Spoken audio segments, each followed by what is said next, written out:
This how-to video will take you through the steps of installing the API adapter onto your computer, so that you can use features like Chrome extensions or build custom add-ons to your own websites or intranet.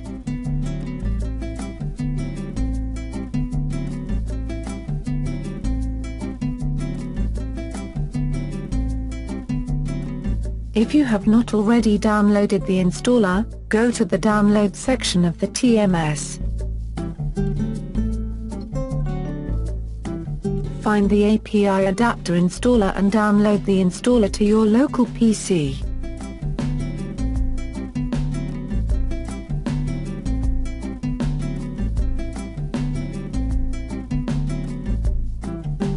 Now run the installer. It is a simple installer that will place the files correctly in the computer's system files.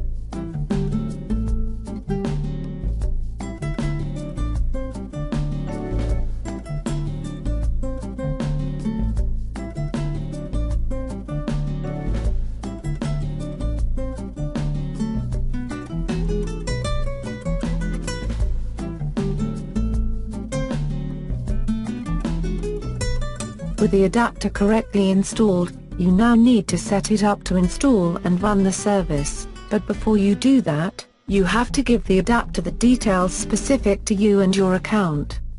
When you installed the API adapter, it will have made a Program Files folder and shortcut icon.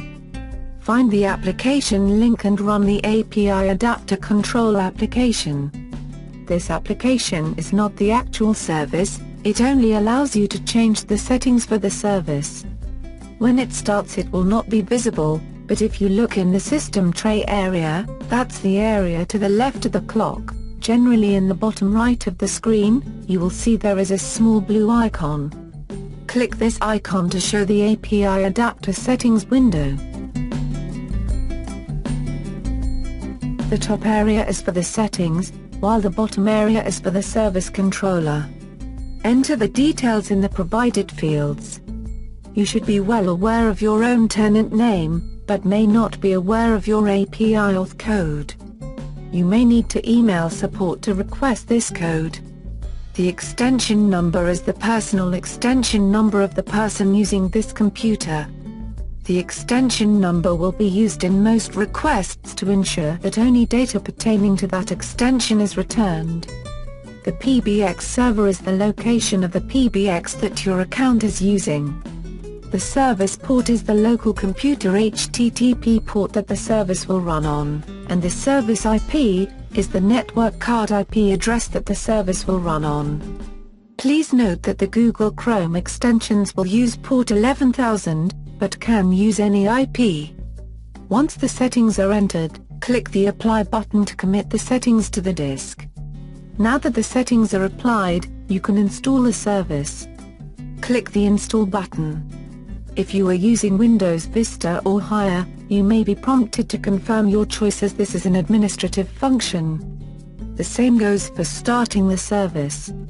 With the service installed and started, it's probably a good idea to test that it's working correctly. You can test easily by clicking the Test button in the bottom right of the window. If everything was successful, you should see Test Successful display in the result area. Now that the API adapter is installed and working correctly, the service will respond to any request on localhost 1100. You can use the adapter to make your own function calls in other applications, or web pages. The adapter can be used to output the response in XML, XMLS, HTML, JSON and JSONP. To find out more about the adapter, please contact us directly.